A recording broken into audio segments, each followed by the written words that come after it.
payroll forms I'll send over to you.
Welcome to Swing State Update.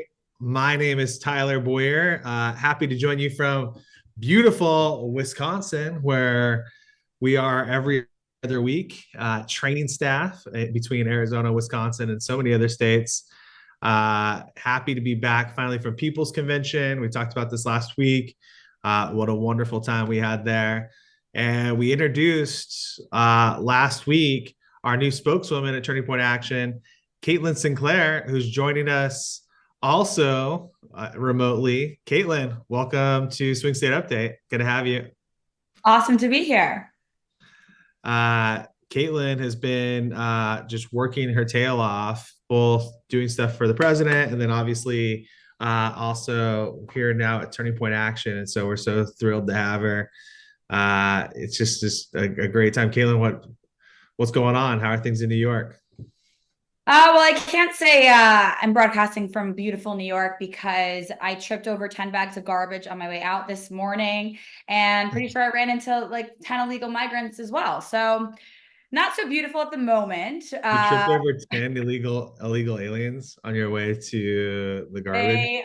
They are situated at every nice hotel in New York, and there's actually one downtown where I live, by my apartment, that I have confirmed with my investigative journalism skills. They're housing the illegal aliens. So, yes, Do, these are just my neighbors now, Tyler.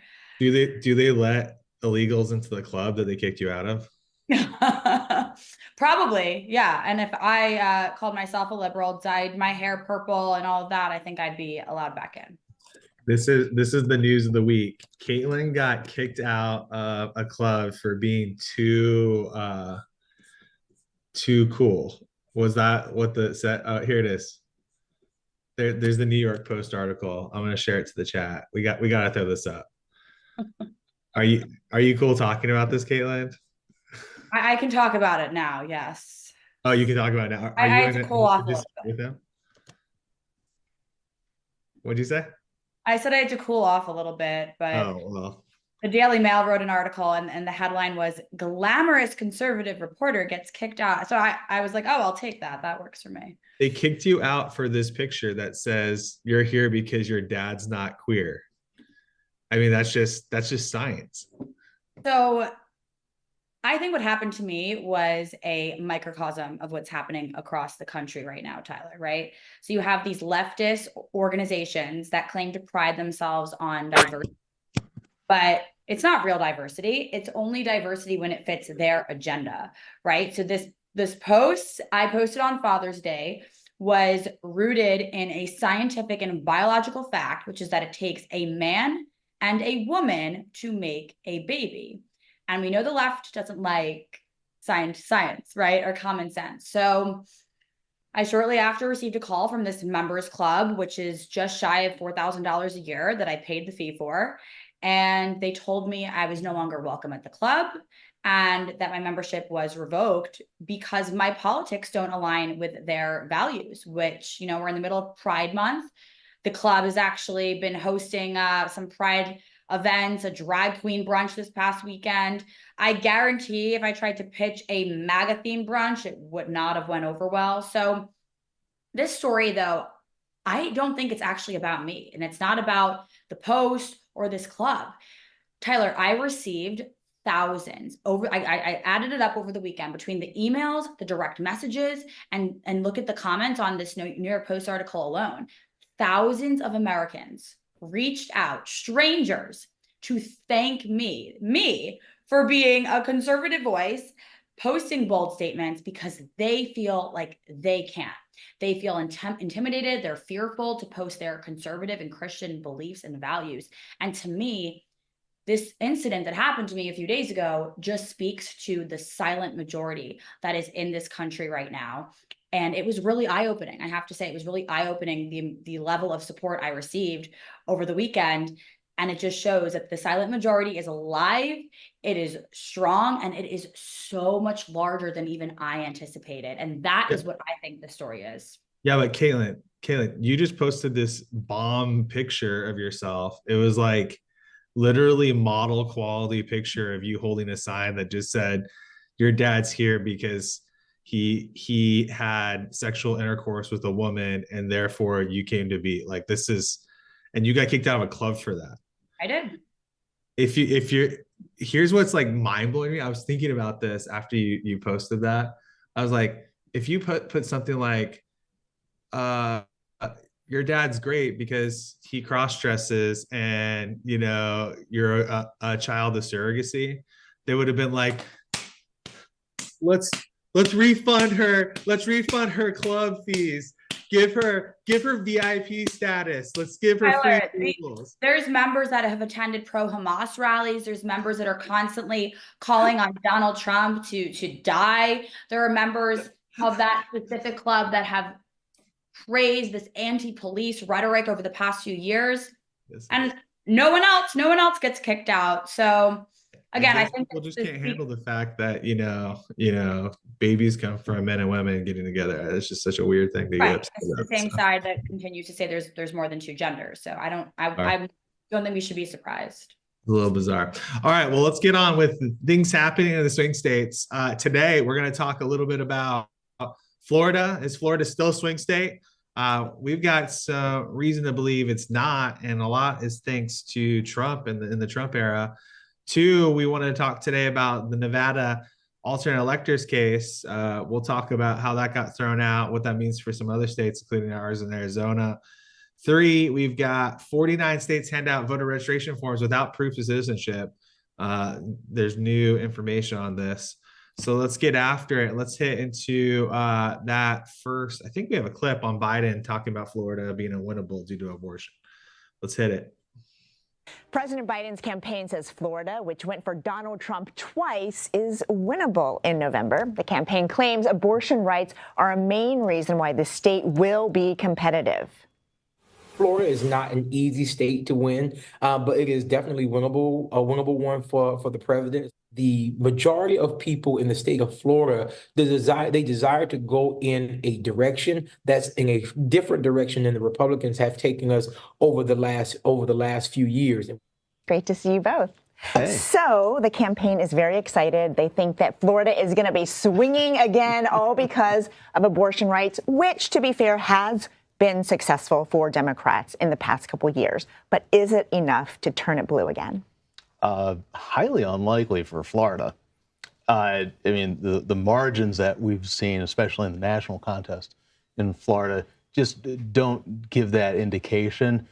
More than likely, what it does is it increases turnout among women voters.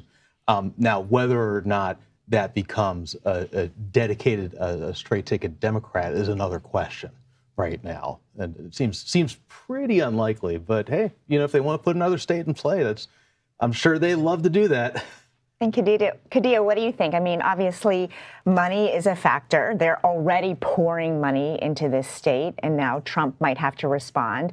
But is there some wiggle room to win? Yeah, I think there's several issues that the campaign or the Biden campaign is looking at. One, there was a slight dip in 2020 or from 2020 when, there were other candidates on the ballot.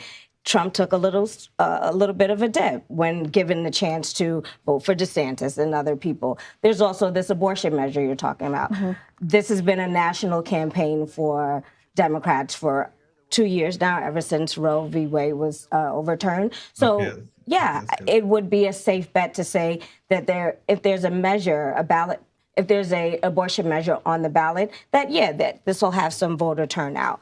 But with that said, there are still 850,000 more Republican voters than Democrats in Florida. So swinging, I'm not sure that's the what's going to happen here.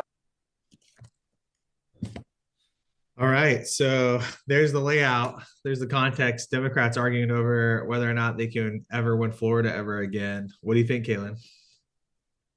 I'm not sure. I think this is we can call it the DeSantis Trump effect, right? For decades, Florida was the largest, most important battleground state in presidential elections. Today, I think the Biden campaign is kind of acknowledging that those days are over. I mean, I don't see a way in which this goes back. In fact, I believe Governor DeSantis spoke about this, saying that Florida is definitely not in play come 2024.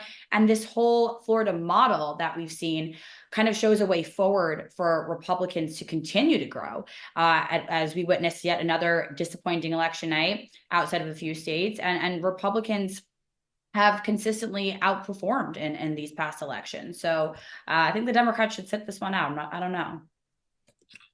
Yeah, I mean, at the end of the day, what we figured out is that Democrats have to invest significantly in order to win these close states.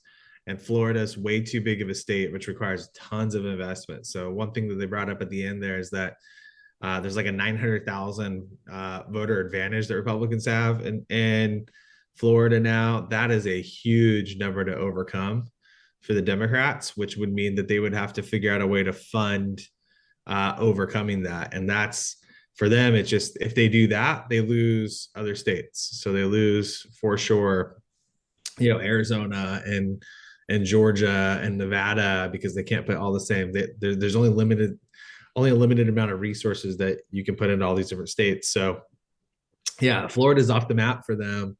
They're hopeful based off of these abortion punchbacks here that it's going to have more impact.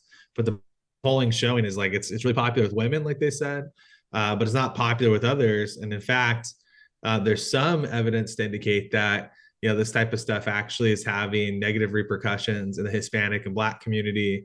It's having negative repercussions with men. Men don't like these abortion games that are being played, and it's actually helping turn out some of our voters that are going to help in the presidential as well. So we'll see what the outcome is in Florida and Arizona as well. Yeah, and you looked at Miami-Dade County and these minority voters and the outpour of support now for President Trump, right? You go to any city in the state of Florida and it is MAGA country, no doubt about it. Although I am a little surprised that the Soros-funded party is having limited resources, but I guess even they do. Yeah, there's only so many dollars on planet Earth, and even George Soros can't fund everything. So Florida's out for them. If they could, they would fund it. This is their big future Texas problem too. It's a lot like Florida. Is there, you play stupid games, you sometimes win stupid prizes. That's kind of what's happened to Democrats in Florida, is that they went so far left with things with a lot of the old people and the Hispanic community that it swung back really, really hard. And I think you're seeing some of that same. I hope that will be the evidence here in Arizona and Texas as well, especially with Hispanic voters. So we'll see. We'll find out. That sets us up on the West Coast in Nevada and Arizona, where we've got two states that are in deadlock in the polling with the Democrats. In fact, it's showing in Arizona and in Nevada pretty consistently and pretty close to one another, 4 and 5 point leads for President Trump against the Democrats. And meanwhile, we have the insane cases that are being brought forward across the country. I can't speak to the Arizona case, but this is just news that I'll touch on, and I'll let you talk about it. I don't know how much you know about it. Let's go to clip 2 of Steve Bannon and our good friend Sigal Chattah talking about what happened in Nevada this week. This afternoon, correct me if I'm wrong, a federal judge in Nevada, I think, dismissed the cases against six of the quote unquote Trump electors, ma'am. Yes, it was actually a state case that was brought. So it was Judge Mary Kay Holthus, who is so brave to do this. And, it just goes to show you, Steve, that really at the end of the day, when you've got the judicial system that's not tainted by politics and is pure on the law and on justice, that really that's when you see results. I mean, this case should have never been brought. Basically what we had a Democrat AG, very radical Democrat AG that I tend to believe takes his orders from DAGA, which is the Democrat AG Association, more than making his own decisions. And what he did was he essentially went grand jury shopping, like a lot of these cases end up in front of radical judges. And he just, for lack of a better word, he got screwed because the judge didn't buy it this time. So I'm very happy. So Sigal, who's one of the lawyers on the case, in Nevada, it was a full dismissal that happened in Clark County. The judge was the one that was assigned to this. I understood is the same judge that got tackled by that dude in the courtroom. Yeah. Not the first time. I think we have the video that we're going to pull up just as a reminder for everybody. Mary Kay Holthus was the judge. If you remember, it went viral everywhere, where she said, this is Las Vegas. So Las Vegas, everything's crazy, all the time. Dude just like literally hurls at her, clears everything. The guys, the literally security, everyone, what do they call the guy that's the security at the front? The court, what do they call it?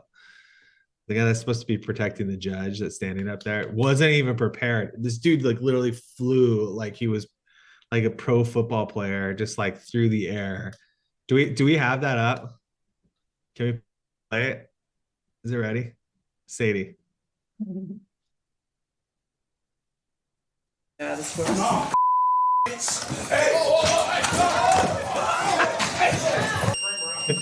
That's the Democrats. That's the entire Democrat Party right now in Nevada. That's the tolerant left for you.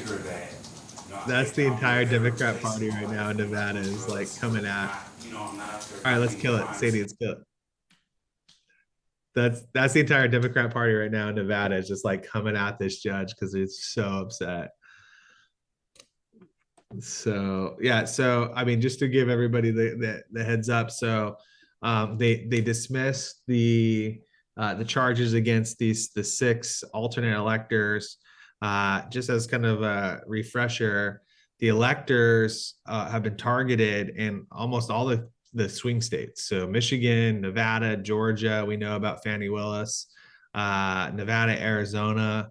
Obviously, I'm one of them in Arizona. There's talks about what they're going to do in Wisconsin. They're not doing this in any of the other states that don't matter to Biden. So, this has just been a game that the left is playing the lawfare side. And now this is how sick it is.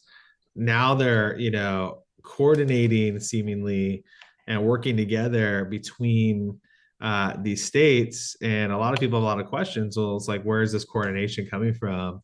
And, why are these Democrat AGs, playing, these games, which are really like, going after your political opponents for things that have been long figured out. This was 4 years ago, right? So So this has been kind of a crazy thing. So, kudos to the entire team. Segal, who's done a tremendous job, the people that are in Nevada, because this has really taken a lot of wind out of the sails of the left, who, they're hoping to just get as many punches in on Donald Trump. And the story has really proven to be not something that most people, even agree with. I mean, there's so many Democrats that have reached out to me and other people I know that have said, hey, this is just kind of crazy what's going on in the world. And I can't disagree with them. I don't know your thoughts, Caitlin. I can't imagine that the shock waves that this ruling sent through Clark County, right? I'm pretty sure it's Nevada's largest and most Democratic leaning area. And this judge has faced chaos, as we saw, head on, and returned to the bench stronger each time. And I think this was a really good example of what kind of patriots we need more of in this country right now, right? America needs more heroes like Judge Holthus, who continues to do the right thing, even under the most ridiculous and intense circumstances. And I can tell you right now, Tyler, we're definitely did not see that here in New York with the court cases Donald Trump was involved in and the corrupt judges that were ruling over those. So more cowardly behavior coming out of Democratic New York. Well, and that's the thing, better than anybody about the unfair targeting that's happening in New York, with it being so close to home. It's, people should absolutely be paying attention to these things. And I think more are. I mean, the benefit about all this is people are becoming more aware about all about the electors and what the Electoral College is, which is good. Most people in America have no idea what the Electoral College is at all. And it's a huge situation in America when everybody thinks that you have a president that's elected by Democratic vote. It's unfortunately not how it's ever worked in America. America has been, the Constitution has given us the Electoral College, and more people need to know how that system works. And so, it's kind of this like catch-22 situation where it's like, on one hand, it kind of sucks that the Democrats are doing these things, but on the other hand, we have an electorate that's actually becoming more educated along the way and going, oh, the Electoral College was a really good idea, because the left has vehemently attacked the Electoral College. And you have to expect that this is not just about Biden and Trump. This is a strategic political move to attack one of the Constitution's most important features, which is the development and the support of the Electoral College. And for me, it's like a turning point in what we do. There's nothing that we can defend more hard and go harder in the paint on than the Electoral College. So, yeah, why do you think more Americans are paying attention to those kind of just the basic systems that they should have kind of known this whole time? Yeah, I mean, this is the failure in our education system, is that our education system doesn't teach anybody, and we're not talking about, low educated people. I mean, I talk to people all the time who are college educated. Sometimes they have advanced degrees that have quite literally no idea what the Electoral College is, how Congress works, how the Supreme Court works, why court packing is so bad, why trying to eliminate the Electoral College is so bad. People have just never even contemplated a lot of these things, and it's a huge breakdown in our system, and I think it's intentional, right? Like, we spend more money in colleges now than we ever have, and it's like you do not have any greater level of education when it comes to civic life and how the Constitution works, and that's a huge deal. So. Well, I think what I've noticed and was so evident even at our recent Turning Point Action event was how engaged now young people are, right? This is no longer the apathetic group, I believe. And I think that's because what you just alluded to. When was the last time, Tyler, that an entire generation was this lost and fearful that they won't be able to buy a home? When was the last time an entire generation was coming out with more degrees on paper, yet zero life skills, zero coping mechanisms, and zero understanding of just how our everyday systems work in this country? So I think they've realized that they've been disenfranchised, they've been lied to, they've been robbed. And I guess that's kind of putting the fire under them, in my eyes, to educate themselves. Yep. Yeah. And that's the benefit of when they go nasty, right? When they get nasty, they do things, and people start having to be forced to pay attention to these things. People become educated, and those that are educated, we have so many people through Turning Point Action, other sources that now become the go-to knowledge bases within their own community, and that's really important. Wherever you see, you got to lift where you stand. You got to be able to share what you know, and that's why it's important for everybody to be ready to do that, because I think a lot of Americans are going to have a lot of questions leading into this election about how things work and what the heck's going on.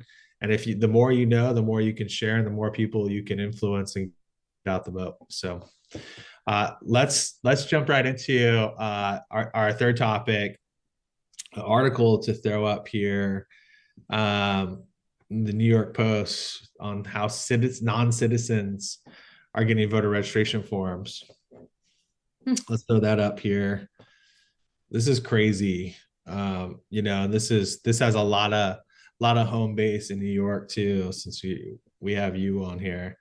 You mean my neighbors? Yeah, your neighbor, the people you had to crawl over when you were outside. Yeah. That's what you said, right?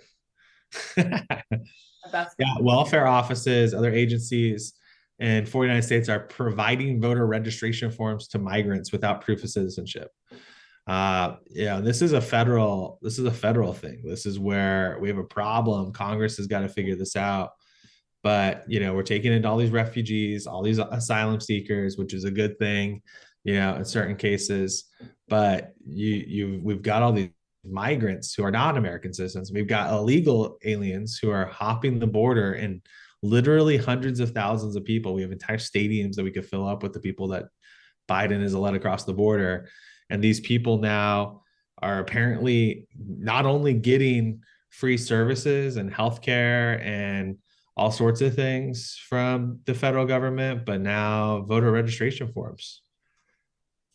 Well, in case anyone out there is still confused about our right-wing conspiracy theory that Democrats opened the border to pack illegals in and then give them voting rights, I don't know, do we get an apology? Yeah, and this is the crazy part. So the federal only, I don't know how much you know about this, the federal only form, the left has been like pushing this federal only voter registration form for years now. For like about 6 years, they've gone heavy, spending a ton of money on this.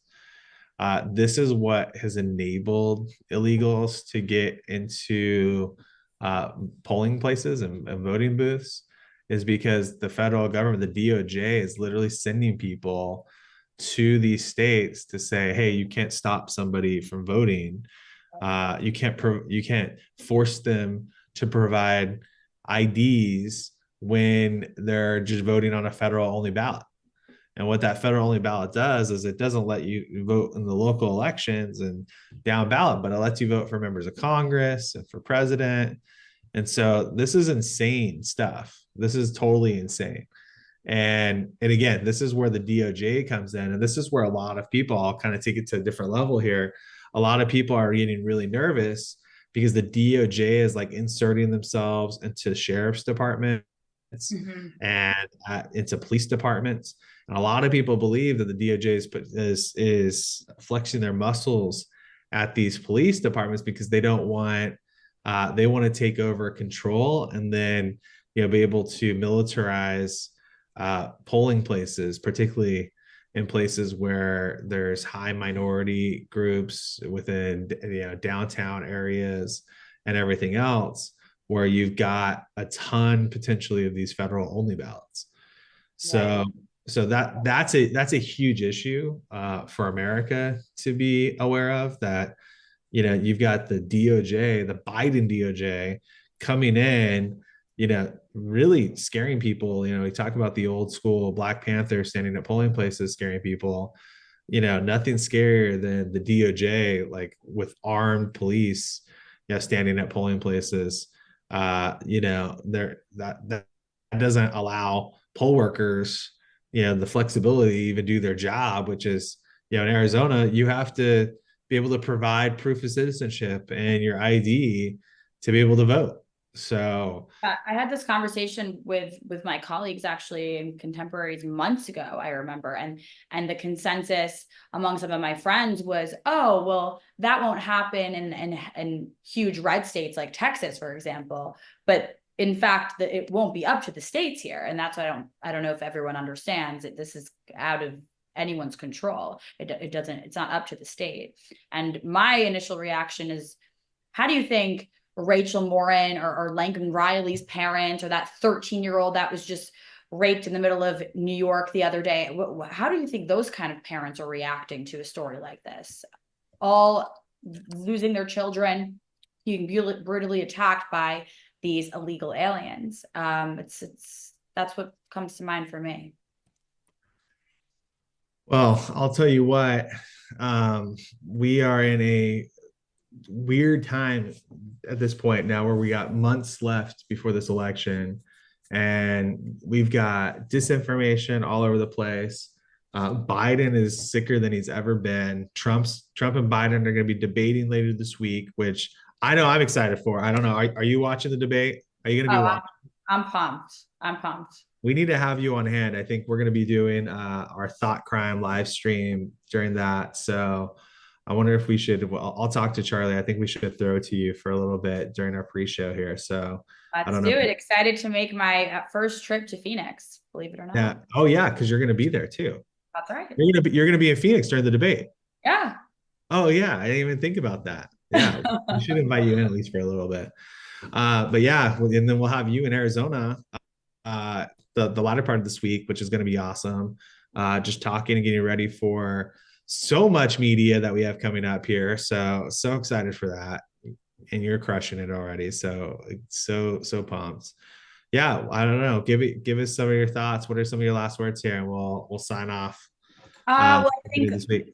Yeah. Previewing this debate, looking forward, I think it's just such a stark contrast, right, between President Trump and Joe Biden, who needs to be in the basement at Camp David with 20 of his political advisors around him, telling him what to say, Tyler, when to pause, when to speak, when to stand up. There was actually some rumors I heard circulating this morning that the Trump camp, the Biden camp, was asking if Joe Biden could sit during the debate. I'm not sure the validity to those, but regardless, very concerning stuff. And then you look at President Trump, who has been all over the country the past few weeks, as you know, right? In deep blue Detroit, Michigan with us. He was over in Wisconsin. And then look at the crowds he was able to bring together in Philadelphia, Pennsylvania, just this past weekend. So the former president is talking every day to the Americans that are hurting because of the disastrous policies and crises after crises under the Biden administration. So I just think looking at this debate prep is just shows such a stark contrast. I mean, you look at this and what we have coming up here. We've got, I'm so pumped to watch Biden flounder in front of everybody. I'm concerned that this is like a setup and that they're gonna work him through all this debate prep, and he's just gonna be basically like a mannequin up there, just like, Katy Perry. I don't know if you've seen the whole Katy Perry, like where it's like robotic eye stuff. Like I think he's gonna be just like totally robotic throughout the whole thing. Well, you saw our friend and colleague there, Caroline Levitt, this morning getting kicked off and muted from CNN. So that was an interesting preview as to how fair they're planning on treating the former president.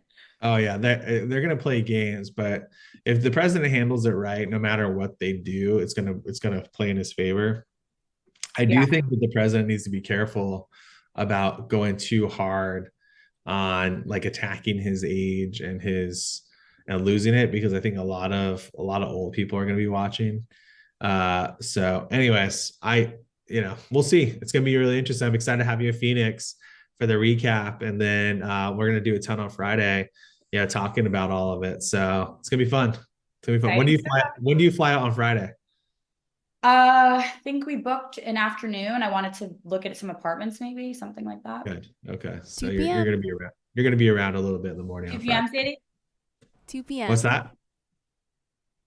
She's flying out 2 p.m. Oh, okay. So she's going to be around in the morning. So we'll throw her on Charlie's show too on Friday. So good. All right. Well, everybody, keep caught up here. We've got crazy things happening. We've got some big announcements actually happening next week in Turning Point Action World, as we talk about expanding into some of the states that you all are in. So I know we've had a ton of people. I appreciate all the people who have been, asking, what are you doing in our state? What are you doing in our state? We have a lot happening, a lot to announce, which are big. We're getting prepped for next, in the next month or so. We're going to be going with our teams on the ground doing what we call Super Chase events. And so if you are wanting to get involved, you need to get signed up now. Plan your vacations like we talk about all the time. Arizona, Wisconsin, October. If you want to volunteer some time, a weekend, we need you there. But if you want to get involved, just volunteering for Super Chase events, tpaction.com/chase. We need you in all of your states, wherever you're at, but focus on one of those states where we need the extra help. Arizona, Wisconsin, Michigan, Georgia, Pennsylvania. If you're anywhere nearby any of those places or want to take any time, go to tpaction.com/chase or chase the vote. Sign up today so you can get notifications about what's going on so that you can get involved. We also have jobs posted. We're going to have a lot more jobs. We have a lot more announcements coming up at tpaction.com/careers. That's tpaction.com/careers. Join now, join the fight, get involved. You want to be part of this. I know Caitlin would love having you on the team. She'll love talking about all the fighting that you'll be doing out in the field. We had so much stuff go viral in 2022 when all the polling places shut down in Arizona and so much else. We want you to be part of this, tracking on the ground. The only way that we win, the only way that we can defend our elections is if we have more bodies than the left has on the ground. That's it. More bodies. And we're up against the media. We're up against Biden's DOJ. We're up against everything that's happening, lawfare, all of the union henchmen that they're sending out. And I'll tell you, a lot of the union guys are voting for Trump. Like I tweeted out about the welder, and we had so many guys in Michigan tell us they're union guys, but they're voting for Trump. So get involved, help out, be the energy that offsets everything. Caitlin, last word. This is not the time to stay silent. Alluding to the story we started off that happened to me, personal story this past week, it just reinforced for me that this is not the time to stay silent. So my message to any young conservative out there, any closeted Republican, anyone fearful or intimidated to speak up about their conservative beliefs or get involved, this is not the time. Your country needs you. We need every bit that we can get. Just updated today, we're only 500 voters from flipping Bucks County in Pennsylvania. We are outpacing the Democrats in voter registration. We got to overwhelm them. Too big to rig, as President Trump said. Too big to rig.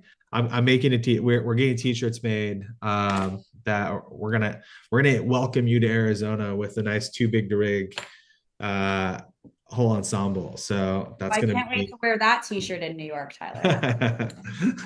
Arizona, we got to have you wearing it everywhere. So all right, well, thank you for joining, Caitlin. We're gonna be pleased to have Caitlin on quite a bit for Swing State Update and on the Charlie Kirk Show and so much else as she makes the pioneering trip to Arizona to spend the rest of the election cycle here with us in Arizona.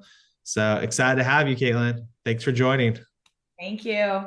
All right. We'll see everybody soon. Thanks for joining Swing State Update. We will see you on Thursday.